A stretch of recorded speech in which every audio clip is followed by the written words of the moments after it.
Eu sei, vocês sentiram falta ontem, eu também senti, o Diego sentiu, o Joelto da Mata sentiu, todo mundo sentiu falta do nosso Marcelo Coutinho, que hoje está a postos na nossa bancada e ajuda a gente a enxergar a dinâmica da moeda americana e do índice. Dólar, inclusive, agora, olha como você faz preço, Coutinho. Foi eu te anunciar, quase 0,40% de baixa nesse dólar. Fala, meu amigo, primeira vez que eu te vejo em 2025, um lindo ano novo pra você, à altura do que você merece, Coutinho, bem-vindo. Bom dia, lindão. Bom dia, Diego. Bom dia, pessoal. Bom dia. Deixa eu falar uma coisa, você fez Pois mestrado? Não. Mestrado, por quê? Não. Ah, eu fiz. Mestrado. Fiz. Por quê? Não, porque eu perdi o sono, fui no LinkedIn de madrugada, dei uma olhada, eu já gostava de você, mas depois de saber que você fez mestrado, fala alemão fluente, mestrado, eu que não me cuide aqui, porque daqui a pouco... Você sabe que você falou mestrado? Eu falei assim, acho que ele tá me sacaneando mestrado no mercado financeiro e tal, por isso que eu respondi no impacto aqui direto que não. Mas fiz um mestrado em comunicação. Caraca. Rapaz, você foi me stalkear então, Eu Coutinho? fui dar uma stalkeada, perdi o sono, falei, deixa eu dar uma olhada, o cara fez mestrado. Na madrugada você tava pensando em mim. Eu já gostava de você, mas depois dessa, Pai, vou te amado. contar, hein? Olá lá, Respeita, Coutinho! Vai, garotinho! Bom dia, pessoal. Bom dia a todo mundo. Vamos lá. Índice, 120.715. Mercado sentado aí em cima. Objetivo do índice, 117.200. Então eu sei que o índice subiu ontem, mas não anima, tá? Assim, tá longe de virar, tá longe de falar que é fundo, tá longe de um monte de coisa. Então fiquem atentos, o mercado pode virar, a figura gráfica ainda é baixista. De qualquer forma, o mercado cai, tá aí desenhadinho pra você, lateraliza. Objetivo do índice, 1,7,200. Doletinha, sim, arrefece. E aí vamos lembrar o que eu falei do dólar na semana passada, né? O dólar fez aqui um pivô de alta, fez 3 fundos e 3 topos descendentes. Eu pedi pra ficar atento. Então, qual é a minha leitura de dólar? O dólar, ele ainda é altista, eu ainda tô dentro de um canal de alta, eu ainda tenho um pivô de alta, só que, ao invés de subir a R$ 6,27, o dólar primeiro cai, vai a R$ 6,073, esse é o número da semana, para depois subir. Então, a priori, cota R$ 6,118, objetivo R$ 6,073. Perfeito. Tá aí o Coutinho falando do índice e do dólar. O resumo da ópera nos dois personagens é de que o roteiro não mudou. Você registra uma alta da bolsa, ela tá na tela, mas você acha ela insuficiente, considerando Fibonacci, para que o roteiro seja alterado e nós vejamos uma tendência de alta. Em relação ao dólar, é uma toada parecida. A gente está vendo realização, pode até haver uma sequência, mas a tendência do dólar ainda segue altista. Positivo. A gente tem muito pouca figura. Olha só, o índice bateu ali nos 120.715 e não subiu, né? Ou seja, ele vem lateralizando, tem que tomar cuidado. Às vezes o mercado dá uma respirada, o pessoal anima, né? Se você olhar o histórico, várias vezes o mercado foi lá e respirou, e o mercado continua caindo. Então, longe de falar de fundo para mercado e longe de falar de topo para dólar. Perfeito, Coutinho. Bom, a moeda americana já está ameaçando perder os 6,11? É exagero meu? Até que não. A mínima foi R$ 6,114. Então, estivemos a 4 pontos de perder o 6,11 e revisitar o 6,10, o que não deixa de ser simbólico, né? 6,10, 6,20, 6,30, esses números redondos costumam ser simbólicos. Você lembra como foi simbólico atingir os R$6? Estávamos aqui narrando o pregão para você naquela altura, como é todo dia. E como são as coisas? Se você colocasse uma venda no trader, no investidor e dissesse, ei, a inflação de preços ao produtor avançou em novembro, na comparação com o mês de outubro, 1,23%. A última variação tinha sido de 0,94%. Quer dizer, eu estou com uma inflação ao produtor mais salgada. A inflação ao produtor é a antessala da inflação ao consumidor. O que o trader ou o investidor vendado poderia fazer? Então, eu vou comprar a taxa no juro, porque vai abrir a curva, e eu vou comprar dólar, né? Eu vou comprar dólar. Ou até vender dólar, pode ser isso também, né? Eu vendo dólar considerando que os juros necessariamente terão que subir para domar a inflação. Só que quando você vai para o contexto, diante de tudo que avançou a curva, ela consegue cair a despeito da inflação ao produtor salgada. Ela recua 2 pontos base. E quando você vai para tudo que avançou o dólar, ele consegue cair a despeito de uma inflação mais salgada, embora no conceito macroeconômico seja coerente uma queda diante de uma inflação mais salgada, porque ela pressupõe juro mais alto, que pressupõe carry trade, mais fluxo para proteger aqui a moeda brasileira, então ela aprecia contra o dólar. Só que diante de dominância fiscal ou do risco da dominância fiscal, que ainda é um risco moderado, mas ele passou a entrar no radar, uma elevação dos juros não foi suficiente Basta tomar por base a última decisão do Copom para dar uma porrada, uma martelada nesse dólar para baixo naquela altura, diante da desconfiança com os gastos públicos e a trajetória deles. Amigos, mínima para o dólar, de novo, R$ 6,113. A pergunta do cara que está torcendo para esse dólar devolver bastante, o cara que tem a esperança de viajar pelo mundo neste 2025 é a seguinte: Coutinho, a partir de qual patamar você estará graficamente convencido de uma mudança, de uma reversão na dinâmica altista para a dinâmica baixista do dólar? O dólar tem que perder R$ 6,073, colocaria um pouquinho de espaço pelo comprimento. Então a gente vai eliminar esse longo pivô de alta que eu desenhei para vocês aqui, a gente vai começar a olhar para esse pivôzinho de baixa. Então, se o dólar romper R$ 6,073 e eventualmente um pouquinho mais, R$ 6, sei lá, 6,06, 6,05 que o valha, o dólar fortalece sim esse pivô de baixa, a gente estaria falando de um dólar abaixo de R$ 6, R$ 5,90, tá? Mas, de novo, se você pegar, por exemplo, aqui agora no momento presente, o dólar está tangenciando a parte inferior desse canal, que é uma resistência, né? Perdoa, que é um suporte. Então, assim, o dólar tem que primeiro perder os 6,18, depois cair. Mas, respondendo sua pergunta, vamos cravar um número? 6,060. Abaixo disso, a gente começa a falar que dólar fez pivô de baixa. É uma gordura ainda relevante. Bom, o ano está só começando, é o dia 7 de janeiro. No ano, a moeda americana tem uma queda acumulada de 1,39%. Se você pegar os últimos 12 meses, é uma alta acumulada de 20%. Ou seja, ainda tem muito para fazer o real, pensando em se reapreciar diante do que foi a escorregada do ano passado, em particular dos últimos meses do ano passado. 9h10. Eu estou fazendo um contraste aqui com outras moedas emergentes no mundo, entre as quais o rand sul-africano e o peso mexicano. E me parece, Diego, que o real tem razões para comemorar hoje mesmo, porque o peso mexicano está no 0-0 ante o dólar, enquanto que o rand sul-africano está perdendo para o dólar. O dólar está ganhando do rand sul-africano em 0,23. Ou seja, o real, em relação ao peso mexicano e em relação ao rand sul-africano, vai apresentando uma performance melhor. Quando você olha para a cesta das divisas, das moedas, são praticamente 30 moedas que a gente monitora aqui na cobertura. O real é o primeiro colocado? É o primeiro colocado. Na verdade, não é exatamente o primeiro colocado, Léo. Ele fica, na verdade, no quarto lugar. Ele está ganhando aí 0,40% para cima do dólar americano. Em primeiro lugar está o dólar neozelandês, seguido pelo dólar australiano e o rublo russo. Então, o real está em quarto lugar na moeda que melhor performance tem contra a moeda americana. Léo. Obrigado, Diego. 9h11. Amigos, atenção, prometi, vou cumprir. Na tela para vocês, a partir de agora, uma manchete que repercute nos agentes de mercado e nos agentes econômicos hoje, nos fóruns de agentes de mercado e de agentes econômicos. Caixa não resiste à escalada dos juros no país e sobe taxa do crédito imobiliário. Reajuste é válido desde 2 de janeiro e tende a esfriar o mercado imobiliário nos próximos meses. Afinal de contas, o custo de capital associado ao segmento sobe diante disso. Coutinho, tem casa? Oi? Você tem casa ou apartamento? Eu tenho apartamento. E é seu ou aluguel? É meu. É seu. Você comprou. Você comprou 1.900 ou já 2.000?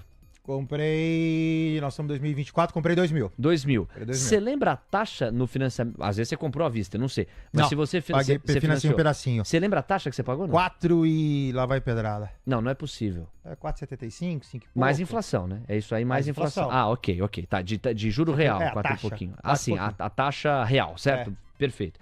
Por quê, amigos? O Coutinho se deu bem, né? Se você considerar a taxa real 4%, me parece razoável. Vamos trabalhar com uma inflação média aí de 4,5%. 4,5% com 4%, você pagou uns 8 e pouquinho, beirou 9, não é? É uma taxa que me parece bem legal que você pegou. E não é o luxo de quem pensa em comprar imóvel agora. Pelo menos via Caixa, se bem que Caixa costuma praticar as menores taxas, então os outros bancos, em tese, praticam taxas maiores ainda. Vejam só vocês, a Caixa Econômica Federal não resistiu à escalada dos juros no Brasil e elevou as taxas no crédito imobiliário nesta virada de ano, seguindo o mesmo caminho de instituições financeiras privadas, como Itaú e Santander, que também já haviam promovido reajustes. O movimento tende a esfriar as compras e também as vendas de imóveis no país nos próximos meses. Na Caixa, enquanto o Diego dá uma olhada no IFIX e traz a variação percentual, tanto nessa semana, ela está só começando, quanto no ano que está só começando, mas sobretudo no acumulado dos últimos meses e nos últimos 12 meses. Na Caixa, amigos, o aumento da taxa foi de 1 a 2 pontos percentuais, de acordo com a modalidade, conforme dados divulgados pelo banco a pedido do Estadão Broadcast. O reajuste passou a valer em 2 de janeiro. Olha, aumentar a taxa em 1 ou 2 pontos percentuais não é pouca coisa, convenhamos. Até dezembro do ano passado, a Caixa oferecia como taxa de juro a taxa referencial TR mais 8,99% a 9,99% ao ano, que em janeiro subiu para TR mais 10,99% a 12% ao ano. TR, salvo engano, amigos, é assim, uma taxa irrisória, você pode quase desconsiderar. Então a gente está falando de um intervalo que era de 9% a 10% e passa a ser de 11% a 12%. Olha aí, Coutinho. Você chegou a pagar aqui de 8,5% a 9,5%, não é? No seu financiamento. Eu vou lembrar, mas foi isso daí mesmo. Não, deve ter sido por aí, pelo que você me passou. A gente já está falando de um custo para financiar da Caixa, hein? A Caixa, a instituição que mais abrange o financiamento acessível, não é? E a gente está falando de um custo de capital que chega a 12% ao ano. Claro que isso aqui não impacta programas como Minha Casa Minha Vida. O Minha Casa Minha Vida, por isso que as construtoras que estão expostas ao público do Minha Casa Minha Vida conseguem demonstrar resiliência mesmo em momentos de custo de capital mais elevado, porque o pressuposto do programa é manter a taxa baixa. Mas para quem não entra nesse quadro, nessa modalidade e precisa requerer um financiamento numa instituição como a Caixa, vai ter que lidar com um custo de capital mais elevado que, convenhamos, no médio prazo, ou longo prazo, melhor dizendo, que é o pressuposto de um financiamento imobiliário, faz muita diferença, amigos. Meio ponto percentual já faz muita diferença no longo prazo. Quanto mais 200 pontos básicos, quer dizer, 2 pontos percentuais. Em outra linha, a taxa praticada era de remuneração da poupança mais 3,10 a 3,99. Agora elevada para a poupança, mais 4,12% a 5,06% ao ano. Em ambos os casos, o prazo máximo de financiamento permaneceu inalterado em 420 meses. Então, no prazo, não se mexeu. Em nota, a Caixa confirmou que a definição das taxas do banco se baseia na análise da associação de fatores mercadológicos e conjunturais, dentro das regras prudenciais de definição das condições do crédito. Está aqui a matéria que o Estadão fez e a gente fecha destacando. Na prática, o pano de fundo para o reajuste é a escassez de recursos da caderneta de poupança para abastecer novas operações de financiamento e a necessidade dos bancos recorrerem a fontes de recursos que têm custos maiores. Este é um belo parágrafo. Você lembra que no ano passado, final do ano passado, eu destaquei aqui que havia havido uma mudança considerando uma poupança mais baixa, menor em volume em estoque, do quanto você poderia financiar do seu imóvel. Lembra que houve essa alteração estrutural? Antes você poderia financiar até 80%, agora você pode financiar até 70%. Na prática isso implica o quê? A sua entrada vai ter que ser maior. Lembra? Então essa já era uma primeira pista de escassez dos recursos via poupança para você manejar as movimentações do segmento imobiliário. A esta evidência soma-se a segunda, que é o custo de capital maior especificamente em si. E por quê? Porque se eu tenho uma poupança mais frágil, se eu tenho um estoque de capital menor, a partir do qual eu posso sustentar o segmento imobiliário, eu como instituição financeira, se quiser continuar a fazer ou a sustentar esse segmento, vou precisar de outras fontes de recurso para fazê-lo. E essas outras fontes são mais custosas. Eu preciso repassar isso. Na Caixa, cerca de 70% dos recursos para o crédito habitacional vem das cadernetas de poupança, cuja remuneração é regulada e está na ordem de 8% ao ano. Já os demais 30% vêm de fontes de mercado, como os LCIs, ou as LCIs, corrigidas pela Selic, pós-fixadas, portanto. A Selic que caminha para ultrapassar os 14% ao ano. Portanto, o que a Caixa e outros bancos estão fazendo é repassar para o consumidor o aumento no custo do seu capital.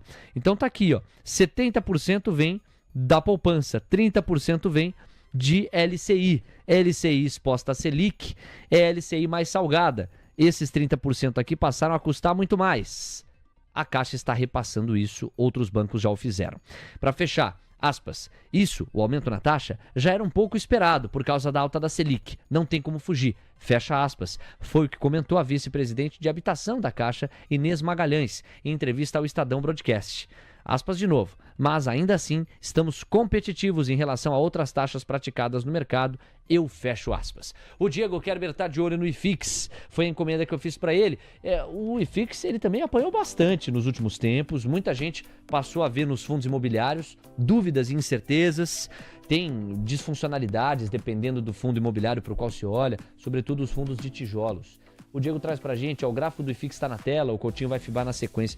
Qual é o acumulado do IFIX? Quais os highlights que você traz, Diego? Bom, nos últimos 12 meses, Léo, o IFIX tem caído 6,18%, tá? Nos últimos 6 meses, caiu 6,66%. Ou seja, desse acumulado de 12 meses, os últimos 6 meses foram um destaque negativo. O último trimestre também, mais ou menos, 4,8% de recuo para o índice. Para 2025, o IFIX está abrindo basicamente na estabilidade, tá, Léo? No mês, o acumulado já está em 0,09%, ou seja, basicamente irrisório. Na semana, que começou ontem, portanto, o fechamento de ontem, foi de alta de 0,07% no índice de fundos imobiliários, o IFIX, a 3.118 pontos, Léo. Obrigado ao nosso Diego Kerber. Na tela, o IFIX, que diz o que para você, Coutinho? Olha só, Leozinho, quando eu olho pro IFIX, né? Assim, o IFIX ficou lateralizado praticamente todo 24. Eis que, né, a gente já comentou, a partir de setembro ele derrete, sai de 3.300, vai para 2.800. Em dezembro ele pega e faz um longo upside e quebra completamente esse movimento. Me chama a atenção, o gráfico está no semanal, que faz 2 semanas que o IFIX parou, né? Se você olhar no diário, então, assim, essa figura, ela não deixa de ser um envelope de alta, o IFIX ele não deixa de ser altista, seu upside máximo é 3.194 pontos, mas tem um comportamento muito estranho, né? Porque você vê, ele lateraliza o ano inteiro, cai 2 meses, 1 mês e pouquinho, no finalzinho de dezembro ele vai lá e dá um pancadão, sobe e agora tá aí parado, né? Você vê que com baixa volatilidade, restrito nessa região de 3.100 pontos, o objetivo do IFIX para mim, 3.194. Obrigado, Coutinho. 9h20, vamos atualizar o mercado de futuros, o tempo não para, depois tem a reportagem do Brasil Journal que eu adiantei para vocês, bem legal pra gente pensar cenários, tá? Com base no relatório da Eurásia. Ó, R$6,118, moeda americana segue firme, na queda próxima a 0,40%, somada à queda de ontem, nós já temos 1,6% de recuo no dólar ante o real. Curva de juros. Parece ter digerido um pouco melhor a inflação ao produtor e encontrou agora a estabilidade. Não cai mais. 1 ponto base e meio a mais nos prêmios é o que a gente tem na extensão da curva. E o Ibovespa futuro avançando 0,24%. Bom, Coutinho, a notícia no dólar é que ele se acomodou nesse 0,40 de baixa. Parece não haver novidade a não ser essa acomodação. Agora, o Ibovespa futuro me parece ter renovado máxima, né? A máxima foi nos 121.460, tá beirando agora os 121.400 pontos, você fala. Vamos lá, pessoal. Vamos traçar cenários, então, né? Eventualmente o pessoal gosta disso. O índice, para mim, de novo, no geral, ele é baixista, né? Então, o nosso número é o 117.200. Então, vamos lá. Tô errado, né? E o índice, realmente, ele vai emendar aqui uma alta. O que a gente pode esperar? Primeiro, ele tem que voltar para esse canal, que é um canal de baixa.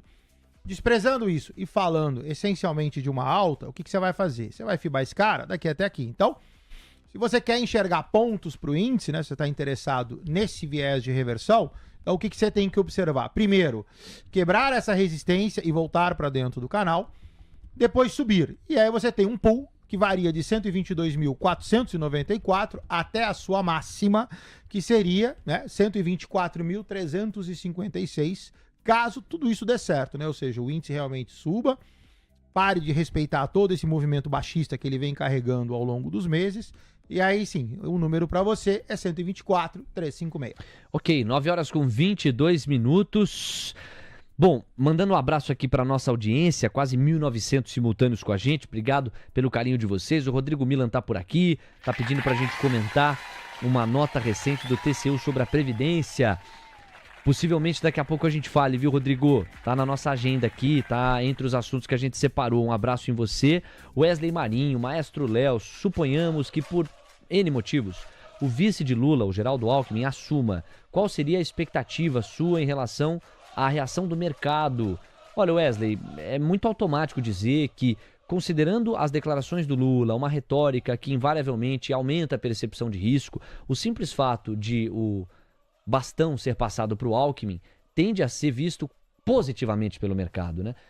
Talvez até menos pela chegada do Alckmin e, sobretudo, pela ausência do Lula.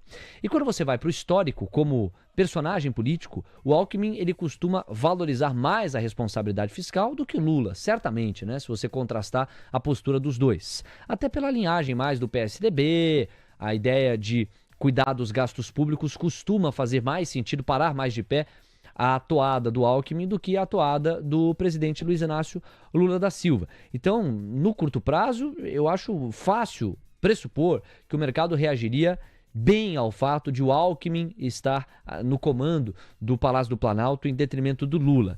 E no médio prazo, vai depender muito da postura e da agenda econômica endossada pelo Geraldo Alckmin. Se o mercado entender que foi 6 por meia dúzia, rapidamente a melhora precificada na descompressão do risco, ela é desconstruída. Então ficaria com essa reflexão para você. Obrigado pela tua participação, Wesley.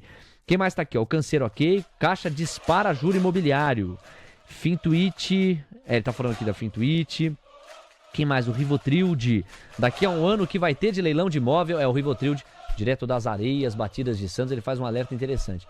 Ele está basicamente dizendo o seguinte: a desaceleração econômica, somada a um custo de capital maior para o segmento imobiliário, pode contratar uma inadimplência e dificuldades para essa área, que, como consequência, também pode trazer leilão de imóvel. Quem quiser vender imóvel, se houver essa desaceleração que está sendo encomendada pelo home broker, via curva de juros e próprio dólar, inflação, etc., vai passar calor. Vai passar calor. Não vai ser fácil vender imóvel. Não vai ser fácil vender imóvel. Eu não sou um especialista, obviamente, na área, e depende muito da região. A gente está aqui numa região que, meu Deus, né? Pode ter a crise que for. O que tem de demanda para imóvel é impressionante. Então, não me entendo aqui como um generalizador, tá? Um generalista. Mas, estruturalmente, a gente tem menos condições para vendas de imóveis se houver essa desaceleração associada a um custo de capital mais elevado para o segmento. Deixa eu ver quem mais está aqui, ó. Teve outra pergunta, quer ver, ó? O Norberto. Léo, quem acabou com a poupança foi a mulher que queria estocar vento. Está fazendo aqui uma crítica ao governo Dilma Rousseff, o Norberto. E o glorioso Renilson Farias também está na área. Além do Reinaldo Ramos Júnior e o Ervin Silva. Aqui, ó. Bom dia, Léo. Alguma razão específica para a alta forte dos bancos ontem? Coloca no gráfico aí, tá? Unibanco, por favor, o Coutinho. Ó. E Tube 4. Não. Do ponto de vista microeconômico, corporativo, qual foi a grande notícia que ajuda a explicar a razão pela qual Itaú subiu 5%? 5% praticamente ontem. Nenhuma. O que você tem é uma bolsa muito largada às traças e no mínimo sinal de fluxo, você tem altas espetaculares, né? E quando você tem fechamento da curva de juros também, sobretudo as empresas mais cíclicas. Itaú Unibanco tem a vantagem da solidez como funcionamento, como operacional, e tende a ser preferido quando volta um fluxo gordo, encorpado para os bancos tradicionais. Tanto que, se eu estou fazendo a leitura correta, Coutinho, a tendência não muda, né? No caso de Itaú, é um cai, lateraliza, cai. Ontem com uma leve reversão, mas a gente vai precisar de outros candles para mudar essa parada. Perfeito, não muda nada, tá dentro de um canal de baixa, simplesmente pegou, sentou em cima de R$ 29,80 e aí repicou. Posso calcular o upside? Posso. Primeiro upside desse cara, 3,182, segundo upside na casa de 3,240, mas assim, é um upside para continuar caindo. Então, quem está comprado, ok, ontem passa uma situação extremamente confortável, só que fique atento. Itaú ainda é baixista, objetivo 2,861. Beleza, Coutinho. E aí, ó, só para ilustrar, né, esse fechamento da curva, ele trouxe consequências muito positivas para as empresas cíclicas na dinâmica de ontem, nas negociações brasileiras. Tivemos vários papéis avançando, praticamente 2 dígitos ou perto disso, entre os quais Azul. Dá uma olhada no gráfico de Azul com fechamento de 30 pontos base da curva de juros ontem, disparou. Aí a gente já está mais próximo de uma reversão, Coutinho? Bora, vamos lá. Não, ainda não. O que você vai fazer aqui é o seguinte, ó. Você pode pegar e dar uma limpada nesse fibo se você quiser, e você vai traçar isso daqui, ó. Você vai fibar esse cara daqui para cá. Então você tem uma longa toada de baixa, cujo papel pode subir, e aí Azul pode ir a R$ 4,72 para continuar caindo. Então lembra que, é que nem a gente falou do Ibov uma vez, né? Ou seja, quanto que o Ibov tem que subir para neutralizar. Então, o fato de sair deste canal de baixa pode ser, ok, o início de uma reversão a qual eu preciso de uma figura melhor, ou simplesmente, ok, cota 4,30, sobe até 4,72, 4,72 vira para baixo, volta, objetivo 3,24. Bom, e ainda sobre o papo dos imóveis, né? O Francisco Carvalho escreveu assim: Leozinho, em dezembro de 2001, a taxa do meu financiamento foi com um juro efetivo de 6,16%. Que golaço, hein? Que golaço. 9h28. Ó, vem cá. Antes de eu partir pro editorial do Brasil Journal, ou da matéria especial do Brasil Journal, deixa eu trazer o recado aqui do TC Câmbio, o seu concierge para as divisas, para pensar moedas, para pensar a compra do dólar, do euro. Você que está pensando em viajar, você que vai precisar se locomover e partir para fora do Brasil por compromissos profissionais, não precisa ser só turismo, só lazer. Você que quer diversificar o portfólio, o patrimônio e quer dolarizar parte do que tem, não importa a sua necessidade, o que importa mesmo é que o TC Câmbio está ao seu lado como principal parceiro. O QR Code te deixa na cara do gol para você conhecer com mais detalhes os serviços e o recado em vídeo reforça a ideia. Tem algo melhor do que viajar. Melhor ainda é aproveitar as melhores ofertas em troca de moedas com o TC Câmbio. Seja qual for seu destino fora do Brasil neste final e começo de 2025, ter um concierge de câmbio faz toda a diferença. E você já sabe, para qualquer lugar do mundo, sua viagem sempre começa no câmbio. Vai comprar papel moeda ou abastecer sua conta global. Que tal com uma cotação de câmbio, com um spread máximo de 0,75%? Tarifa reduzida e até isenção em valores acima de $5.000, ou equivalente em outras moedas. Incrível, não é mesmo? Escaneie agora mesmo o código e tenha a melhor cotação. Pronto. Agora é arrumar as malas e boa viagem. Arrumar as malas e boa viagem. Saudades dessa frase, hein? Arrumar as malas e boa viagem. Por exemplo, eu estive na semana passada de folga. Mas não rolou viajar, não rolou muito viajar não, Coutinho. Qual foi a última viagem que você fez? Nossa, faz tempo, foi Natal. Tanto assim, Coutinho? Foi Natal, foi as minhas férias do ano passado, foi acho que Natal, uma semana. Natal, Rio Grande do Norte. E depois Miami, foi, mas faz mais de um ano. Depois Miami. Uau. Tá vendo? Para o Rio Grande do Norte ele não usou o TC Câmbio, mas para Miami ele usou o TC Câmbio. Tá bom, Coutinho. Tinha que aproveitar o dólar a 4,80, né? Obrigado. Saudade do que a gente já viveu nesse caso. Não, e na época ainda reclamei, né? Cara pra caramba. Por que não tá 4,5, 4,20? Saudades quando a gente reclamava que o dólar tava 3, né? Nossa, isso tá distante. 9h31. Deixa eu aproveitar o gancho das 9h30 pra gente reorganizar a agenda. E aí você calibra o passo a passo e o minuto a minuto. É uma agenda agitada hoje, tá, pessoal? Uma agenda encorpada. Bom, nós temos Galípolo desde as 9h em um evento relevante. O presidente do Banco Central brasileiro, na reunião bimestral dos bancos centrais do BIS. O Diego Kerber sabe que esse é um evento fechado à imprensa, mas monitora a repercussão e declarações que vazem deste evento ou sejam depois publicadas a posteriori. Por enquanto, não há produção de conteúdo relacionado a Galípolo com esse gancho, mas estamos de olho aqui no paralelo, tá? Às 9h30, portanto agora, o Lula tem reunião com Paulo Pimenta, da Secom, a antessala de uma reforma ministerial. A primeira mexida deve fazer com que haja uma substituição do Paulo Pimenta pelo atual responsável por marketing do Palácio do Planalto, do atual governo. É uma primeira mexida, outras devem se dar no curto prazo, dado que a reforma ministerial é meio incontornável. Às 10 tem fala do Fed com Thomas Barkin, 10h30 balança comercial americana, mesmo horário em que o leilão do Tesouro Nacional acontece, e a arrecadação federal referente a novembro vai ser publicada. Tem coletiva hoje às 11 da manhã. Podemos manter a agenda na tela? Só para eu trazer um pouco da expectativa e do consenso. Aqui eu estou tomando por base, mais uma vez, o Boletim Bom Dia Mercado. Relatório. Vejam só, amigos, a arrecadação de novembro deve somar 209,6 bilhões de reais, de acordo com a mediana do broadcast, após 247,92 bilhões em outubro.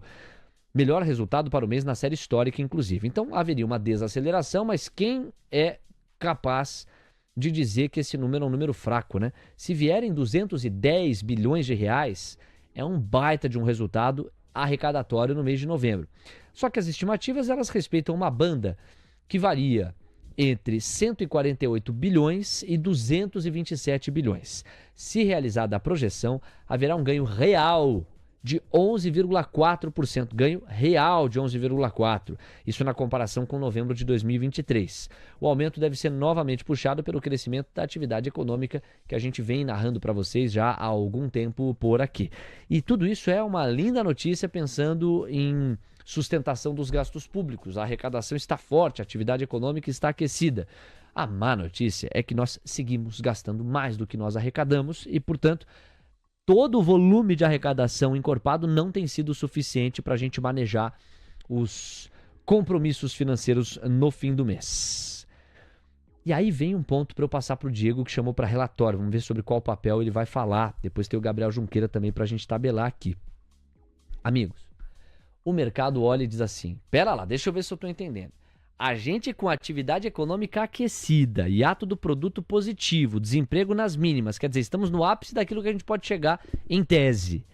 E ainda assim, com a arrecadação nesse nível, a gente não está tendo recurso suficiente para pagar os compromissos, para honrar os compromissos todos, a gente gasta mais do que arrecada. Imagina se vier uma desaceleração com uma taxa de juros já em tese encomenda. Aí vem a ideia da dominância fiscal que encorpa, né? Quer dizer, se no ápice da atividade econômica eu já não sou capaz de fechar a boca de jacaré de gasto e receita, imagina se houver uma desaceleração que, dado o crescimento problemático brasileiro, que não se assenta na ponta da oferta, com taxa de investimento, com expansão da capacidade produtiva, face ao fato de que o nosso crescimento ele invariavelmente se confunde com, no máximo, a ilustração de voo de galinha, ou seja, uma desaceleração em algum momento vem. Você imagina o que uma desaceleração pode contratar se já o ápice da aceleração não é capaz de fechar o gargalo de gastos que a gente tem para honrar. Então isso também está no preço da curva de juros. O paradoxo, no entanto, é que quanto mais a curva de juros exige juros maiores, mais gasto com a dívida vai ser necessário, mais difícil ainda fica da conta fechar. São 9h35, o Diego chamou a atenção para relatório. Pois não, Diego? Relatório para ativo gringo, tá, Léo? Para Tesla, o Bank of America rebaixou a recomendação para a Tesla de compra para neutra. Isso, inclusive, está ajudando a Tesla a acelerar a queda no pré-mercado americano. Se a gente der uma olhada, inclusive, em como está o preço, né, ou pelo menos como está a variação de agora do pré-mercado americano para os papéis da Tesla lá no pré-mercado, Tesla agora está caindo 1,86%, um papel que, uma variação de queda que acelerou depois deste relatório do BofA. De fato, porque há pouco, na nossa primeira toada aqui do overview, Tesla caía 0,20, 0,50, não era isso? Agora a gente tem praticamente 2% de queda para a TSLA, que ontem avançou 0,15%. Bom, Tesla tá no gráfico do Coutinho, deixa eu aproveitar o gancho. Exemplar, hein, Coutinho? Rapaz, você voltou... Sabe aquele jogador que volta com sede no gramado? Voltou com... Vai, Coutinho, Tesla. Bora lá. Tesla, de novo, baixista, né? Tesla, por falta de a gente tem 2 pivôzinhos de baixa. Upside de Tesla, né? Em contraponto à baixa que o Diego comentou. Se subir, você tem Tesla a $430,79, máxima $444 para depois continuar caindo. De qualquer forma, se você quiser ser um pouquinho mais arrojado, é só você usar esse fibinho azul. Tesla, ok, upside máximo 430. O objetivo de Tesla passa a ser $373,04. 9h36. Gabriel Junqueira na ponta da conexão. É mais uma das nossas atrações. Gabriel, bem-vindo. Ótimo dia para você. Relatório sugerindo mais viés de acomodação ou queda a partir da venda para Tesla, que avançou pra caramba também, não é? Bem-vindo. Muito bom dia, Léo. Bom dia, Diego. Bom dia, Coutinho. Bom dia a todos que estão nos escutando. Bom, falar um pouco de Tesla, né, um dos grandes papéis vencedores aí do Trump Trade, né, acho que é o papel que representa ali o Elon Musk, né, então representa tudo que ele vem fazendo no meio empresarial e que é um papel também acaba sendo um pouco especulativo também, né, Léo? A gente teve alguns dados mais fracos de vendas de veículos por parte da Tesla recentemente, esses dados mais fracos atrapalharam um pouco a performance dele e eu acho que é natural aí, depois de toda essa puxada de alta, a gente ter uma certa acomodação, ainda mais com esses fundamentos e com esses relatórios indicando queda. 9h37. Bom, Gabriel, eu separei aqui pra gente conversar uma matéria que eu anunciei mais cedo, encontrei lá no Brasil Journal. Essa matéria tomou por base um relatório da Eurásia. Deixa eu só dar uma olhada aqui, enquanto a gente vê a matéria, se a gente teve atualização no mercado de futuros. Até que não. O dólar está caindo 0,46 e o índice futuro... no índice futuro teve atualização sim, né? Foi renovando máximas, estava avançando 0,25, agora chega a 0,42. Então deixa eu fazer uma rápida pausa aqui nessa matéria do Brasil Journal para o Coutinho revisitar, sobretudo o Indifood, Coutinho. 121.610 pontos. Já são praticamente 500 pontos a mais para o Ibovespa Futuro. Então vamos lá, pessoal, recordar é viver. 121.500 600 é exatamente esse ponto aqui embaixo, aonde o índice futuro tem que entrar dentro do canal. Então, de novo, eu estou tangenciando uma resistência, fique atento, principalmente day trader de plantão. Viés primário baixista. Vamos ver agora se esse cara consegue romper. Se romper, ok, entrou dentro do canal. Passa aqueles 3 números que eu comentei, repetindo, 122.494 primeiro, 123.425, último, mais longo esse, 124.356. Maravilha. O Gabriel Junqueira, ele separou 2 destaques e tem também a matéria do Brasil Journal. Ele vai falar, você que está ligado aqui na nossa programação, sobre Marfrig e Rail 3. Para falar de Marfrig, ele vai tomar por base um relatório do Itaú BBA. E para falar sobre Rail 3, um relatório do BTG. Então fica com a gente porque ele vai abordar esses 2 cases, você sabe da bagagem fundamentalista do Gabriel. Por hora, no entanto, Gabriel, eu queria que você acompanhasse junto comigo essa matéria aqui, ó.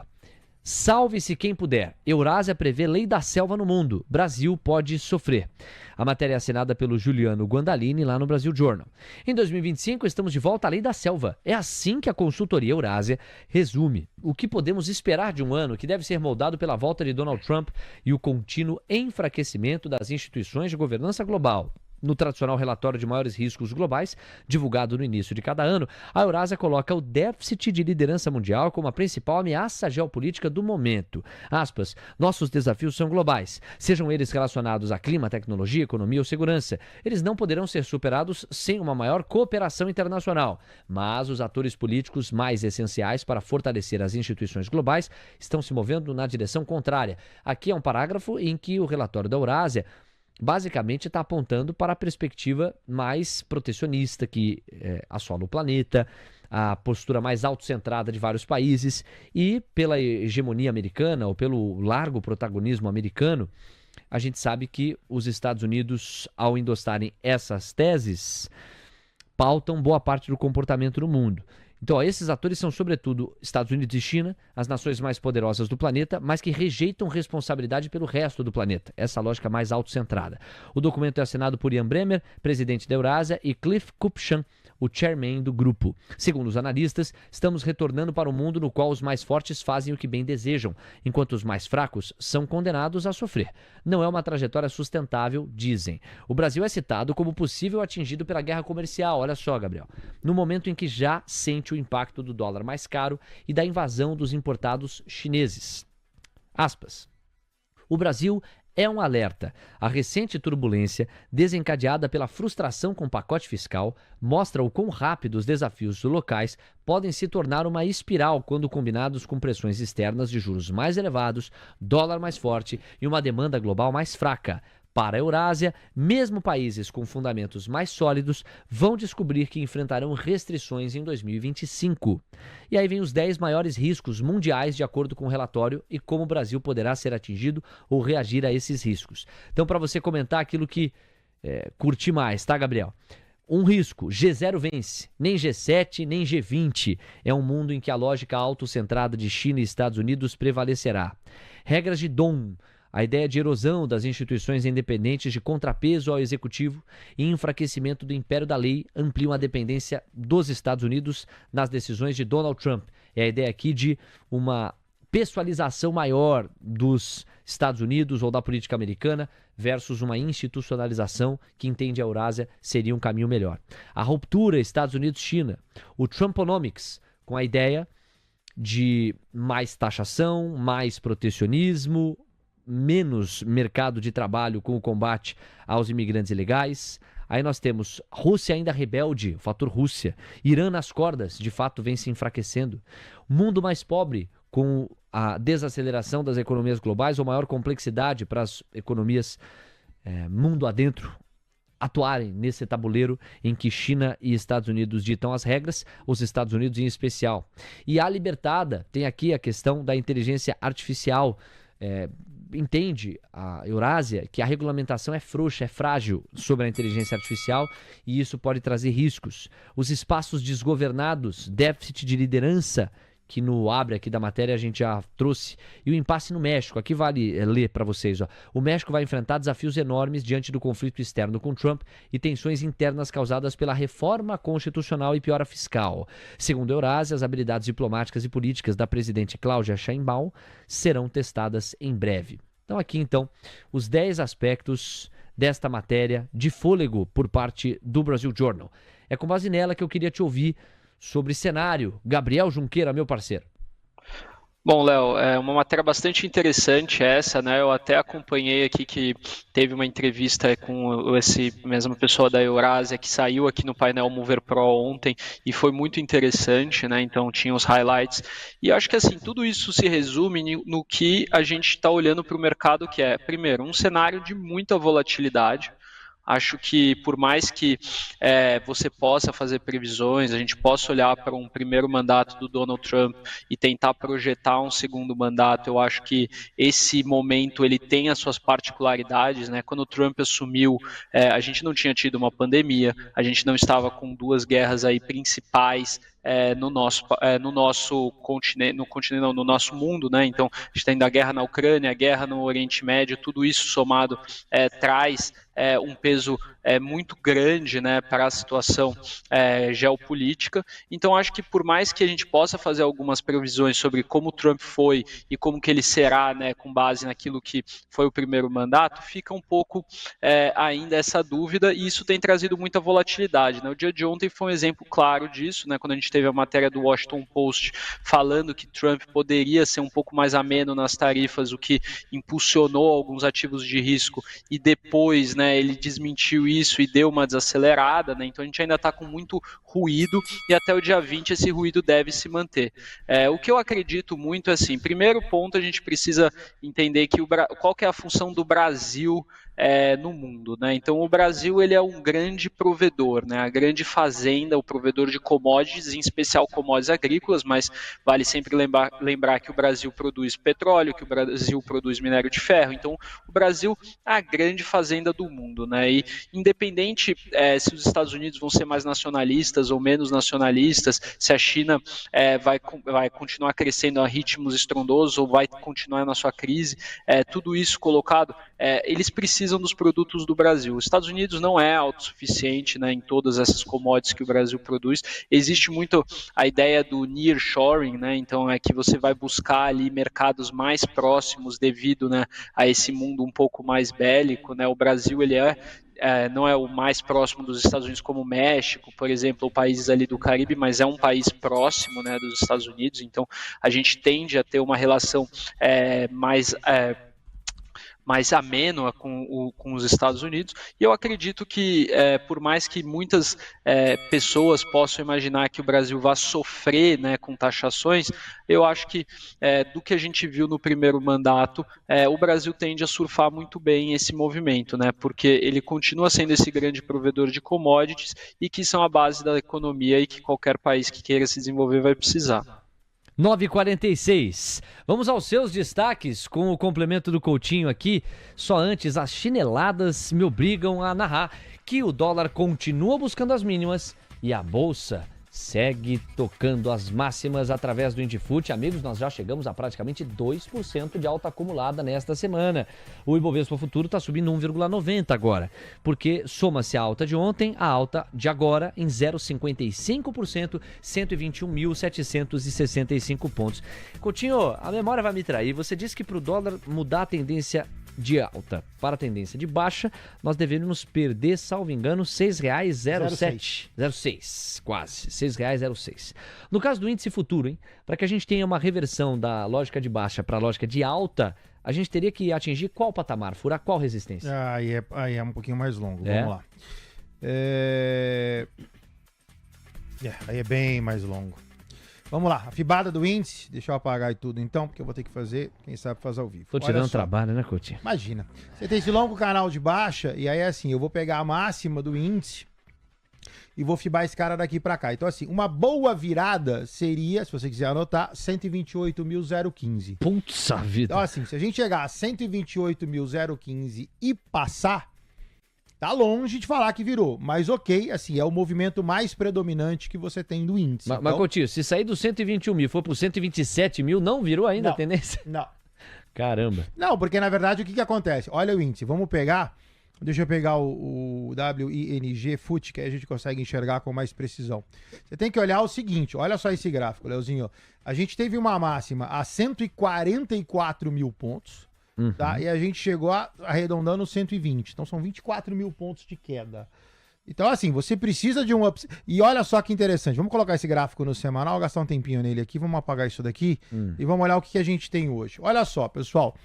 Máxima do índice, 144 mil pontos. E a sua mínima, 120, 119. E agora a corda. Olha o que subiu o índice essa semana, que é o último candle à sua direita, face a toda a derrocata desde agosto 24.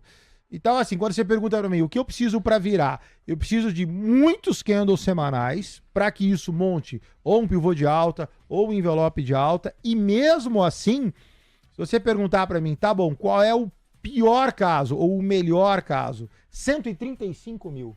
Então, até os 135 mil, você tem N chances do mercado. Ok, ele tem que subir para chegar nos 135 mil, mas até os 135 mil eu ainda tenho um longo pivôzão de baixa que o mercado ainda continua baixista. 9,49. Muito obrigado, Coutinho. E o dólar, hein, meu amigo? Tem alguma atualização que você quer? Porque não só se manteve no 0,40 de baixo, como chegou a renovar a mínima nos R$ 6,107. Será que a gente vê esse dólar abaixo de 6,10? No 6,10 já vimos o dólar chegar hoje. Pois não, Coutinho? Vamos lá, 6,14. O nosso dólar, ele vai respeitando agora, primeiro, de novo, né? Pivô de alta, dentro de um canal de alta.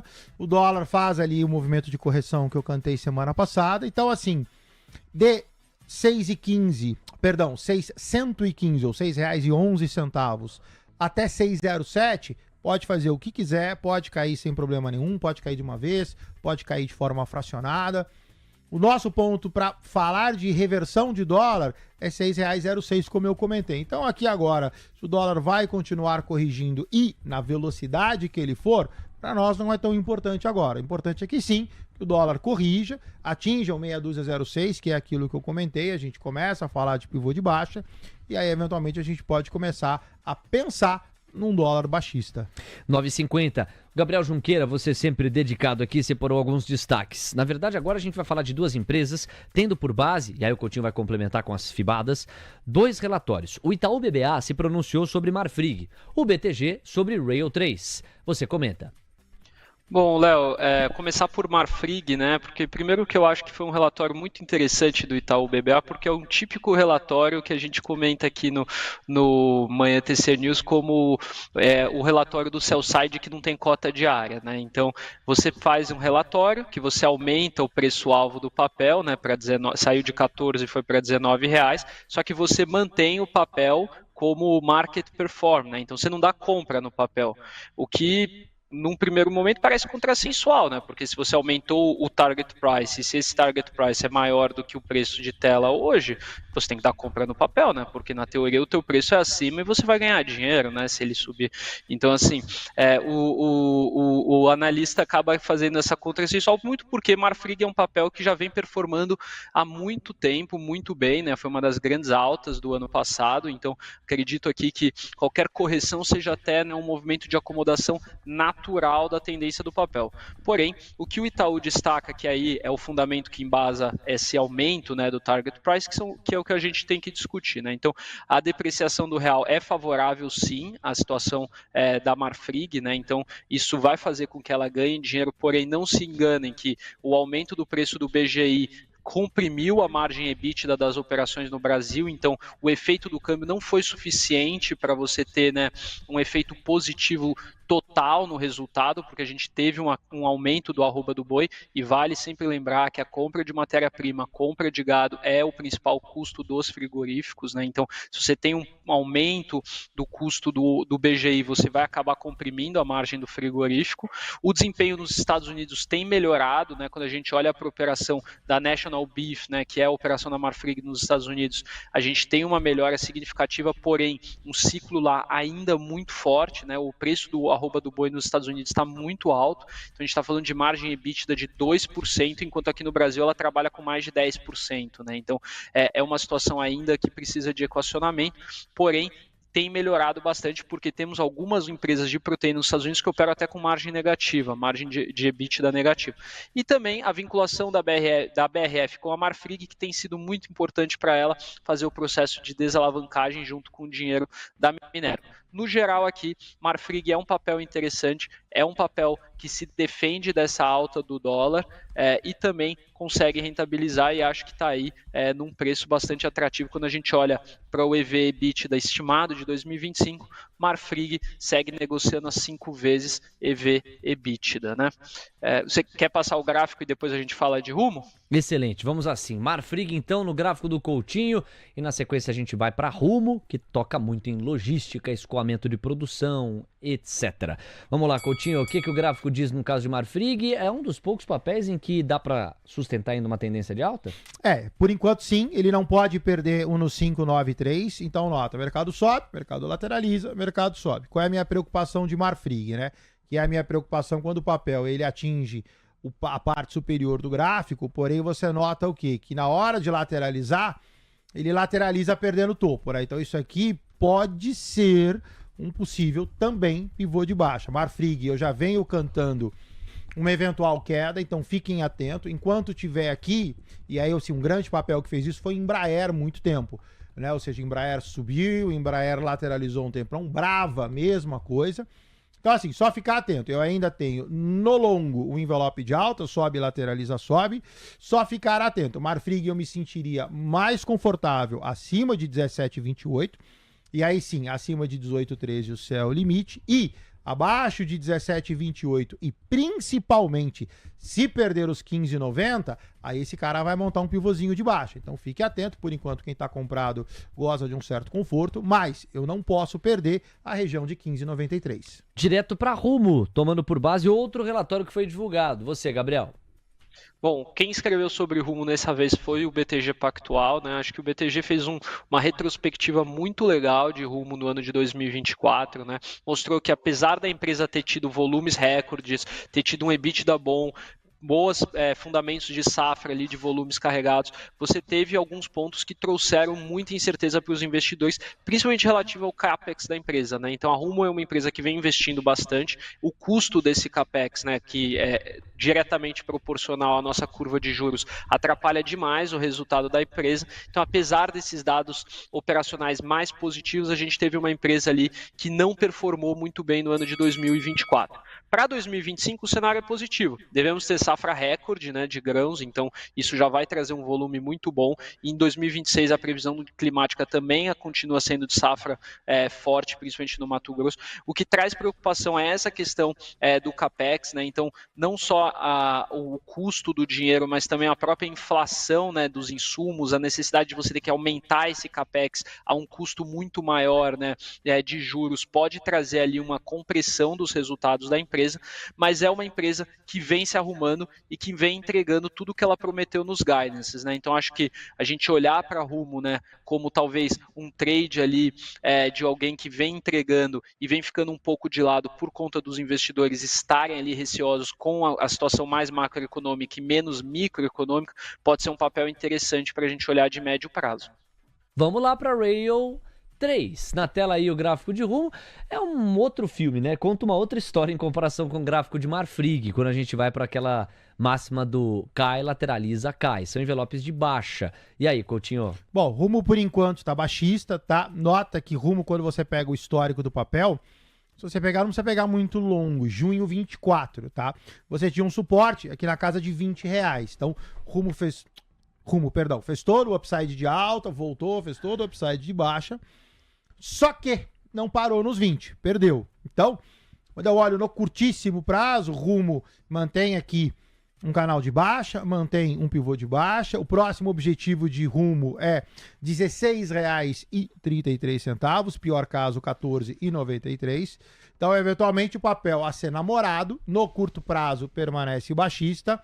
Se lateralizar, e aí a gente está falando de semanas ou meses, né? Ou seja, precisa de vários candles para quebrar essa tendência, para montar uma nova figura, aí sim, deveria voltar à região de 19 a 20 reais, e aí sim, montando uma figurinha de alta, a gente vai considerar, ou pode considerar como fundo, e aí a gente pode pensar em olhar com esse cara com um pouquinho mais de carinho mais para frente, com viés direcional altista. 9h58, tá chegando a hora do mercado à vista. O Gabriel segue com a gente, vai partir para algumas das notícias que eu separei aqui. Antes o Diego chama atenção para os DIs. Por quê, hein, Diego? Porque eles viraram todos, Léo. Então agora pedindo, em média, 7 pontos base em toda a sua extensão. Foi uma virada muito rápida que eu tava até verificando neste instante. Tô fazendo a apuração em paralelo para ver se teve alguma notícia que saiu que justifique essa virada nos DIs.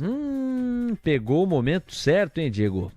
7 pontos base a mais nos pedidos de prêmio da curva e o dólar devolveu boa parte do fôlego de queda, hein?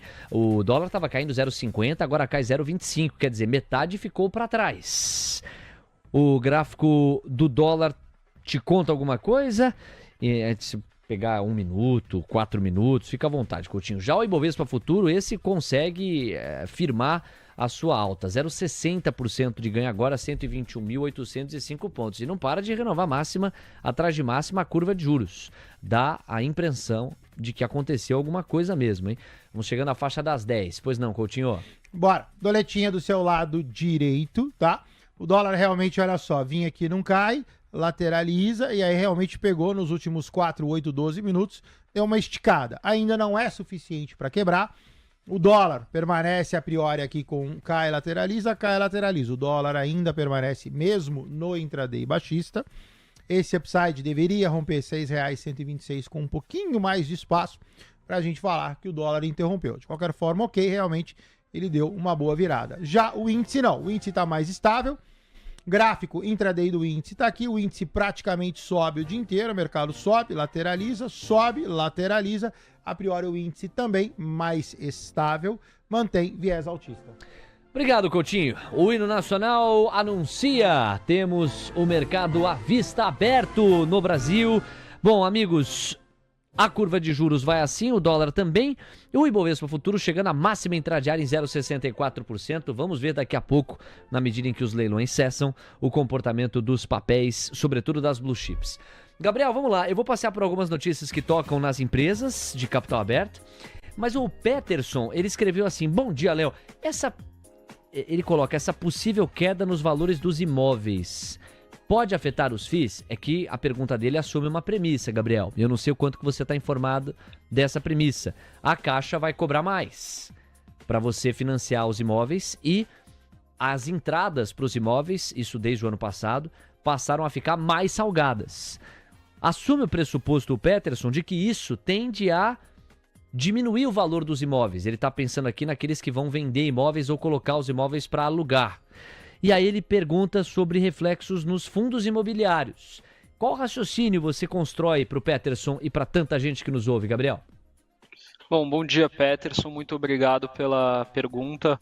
Primeiro que eu acho que a gente tem que separar, né, o universo dos FIIs, né, nos grandes blocos de fundos, né? Então a gente vai ter os fundos de tijolo, né, que são os fundos de imóveis, os fundos de papel, que são os fundos de títulos ali indexados ao mercado imobiliário, e os fundos de desenvolvimento, né, que são fundos ali que pretendem fazer desenvolvimento, o crescimento ali dos imóveis, né, para você construir, então financiam empreendedores e depois acabam ficando com esses imóveis ou para venda ou para aluguel, né? O que eu acho é que nesse aspecto específico aqui do aumento, né, do financiamento imobiliário pela Caixa, isso pode atrapalhar primeiro os fundos de desenvolvimento, né, que são fundos ali que acabam se financiando no mercado para poder, né, investir em empreendedores, e se a Caixa Econômica Federal vai cobrar mais caro. A gente entende que, né, a TIR necessária para que um projeto seja viável acaba sendo maior, e aí esse projeto também vai ser mais escasso, isso atrapalha esses fundos específicos focados em desenvolvimento. No caso dos fundos de tijolo, que eu acho que é mais a sua pergunta, Peterson, eu não vejo assim que a gente possa fazer cravar um efeito direto na grande maioria dos fundos sobre isso. Primeiro porque cada fundo é um fundo, né? Então cada fundo tem o seu imóvel, e aí cada imóvel vai ter uma particularidade própria, né, da sua dinâmica, da sua região, se é um imóvel comercial, se é um imóvel residencial, e tudo isso faz com que a gente tenha ali uma dinâmica própria para cada fundo. Eu vejo essa situação, né, do investimento imobiliário, né, do crédito imobiliário mais caro, atrapalhando muito mais os fundos focados em desenvolvimento e os fundos e as empresas de construção do que os fundos de tijolo. 10h03. Bom, aí quando a gente pensa no segmento da construção civil, Gabriel, me parece que as empresas que têm o foco dos seus imóveis no público do Minha Casa Minha Vida, por exemplo, essas empresas conseguem se proteger muito mais, né?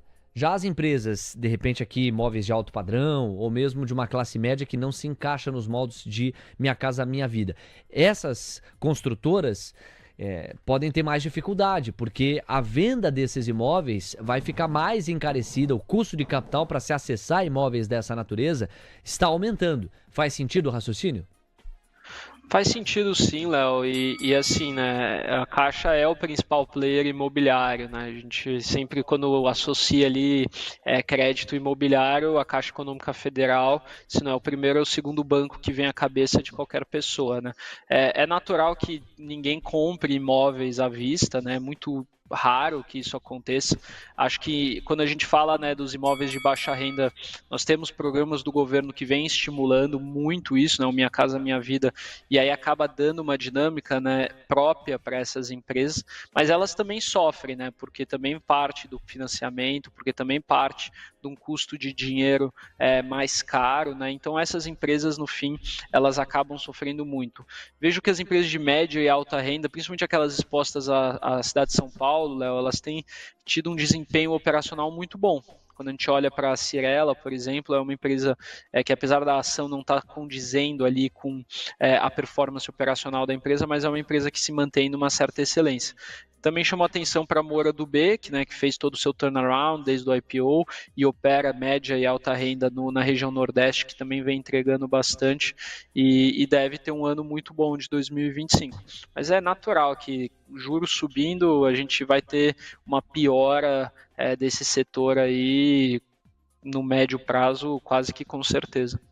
Bom, nós temos 10h05. Gabriel, para a gente se despedir de você e repercutir com o Coutinho aqui o mercado à vista, só adiantar, a moeda americana ela voltou a encontrar o patamar em que estava na queda agora há pouco. Volta a cair 0,50. Você lembra, né? Tava caindo 0,50, aí coincidiu com a virada da curva, que passou a pedir 7, 8 pontos base, uma diminuição no ímpeto de baixa desse dólar. Ele deixou de cair 0,50, passou a cair 0,25.